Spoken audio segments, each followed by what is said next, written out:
Hello everyone, I am doctor Akhil, associate surgeon eight Surat diabetic foot and ulcer clinic. आज मैं एक नए case के साथ आपके साथ आया हूं डिस्कस करने, जो कि 54 ईयर ओल्ड मेल पेशेंट का केस है, जो महाराष्ट्र से आया था, जो एक कंपनी में वर्कर है और उनका हिस्ट्री है कि वो काफ़ी देर तक खड़े रहने का उनका काम है। उसकी वजह से वो पेशेंट को काफ़ी पैर में पेन होता था और ये लगभग 1.5 से 2 साल तक प्रॉब्लम थी। उन्होंने पेशेंट को महाराष्ट्र में काफ़ी प्राइवेट हॉस्पिटल्स में दिखाया था और उससे कुछ ज़्यादा इनको फ़र्क नहीं हुआ, तो उन्होंने इंटरनेट पे हमारा सूरत डायबिटिक फुट के बारे में पढ़ा और वो उनके महाराष्ट्र से ऑल द वे ट्रीटमेंट के लिए आए थे। जब पेशेंट हमारे क्लिनिक पे आया तो हमने उनके पैर को प्रॉपरली एग्जामिन किया, अच्छे से चेक किया।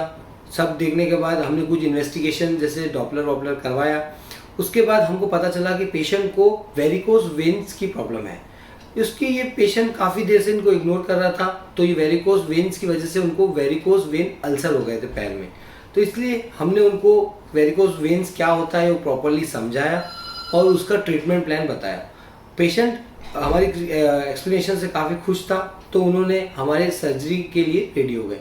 तो जब हमने सर्जरी में लिया तो हमारे उनके पेशेंट्स के जो परफोरेटर्स है उनको प्रॉपरली लाइगेट किया, अल्सर को अच्छे से डिब्राइड किया और उसके बाद उनको परफोरेटर्स को लाइगेट करके रखा। प्रॉपर पोस्ट ऑप ड्रेसिंग और एंटीबायोटिक्स के बाद patient with in 2 to 3 weeks ulcer उनका हील हो गया। आप देख सकते हैं ये पूरे सीक्वेंशियल फोटोज है पेशेंट के, जो प्री ऑप था, intra op, post op, follow ups पे सारे पेशेंट्स के फोटो है, आप देख सकते हैं। विद इन अ मंथ हमने पेशेंट को उनके नॉर्मल एक्टिविटी में एंगेज कर दिया।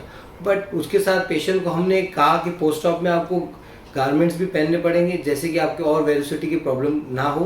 तो अगर आप में से किसी को वेरिकोस वेन्स की ऐसी कोई प्रॉब्लम है जो काफ़ी लंबे समय तक है और ये प्रॉपर इसका ट्रीटमेंट चाहते हैं, तो हमारे सेंटर सूरत डायबिटिक फुट में वेरिकोस वेन की सारी ट्रीटमेंट मोडेलिटीज़ अवेलेबल है।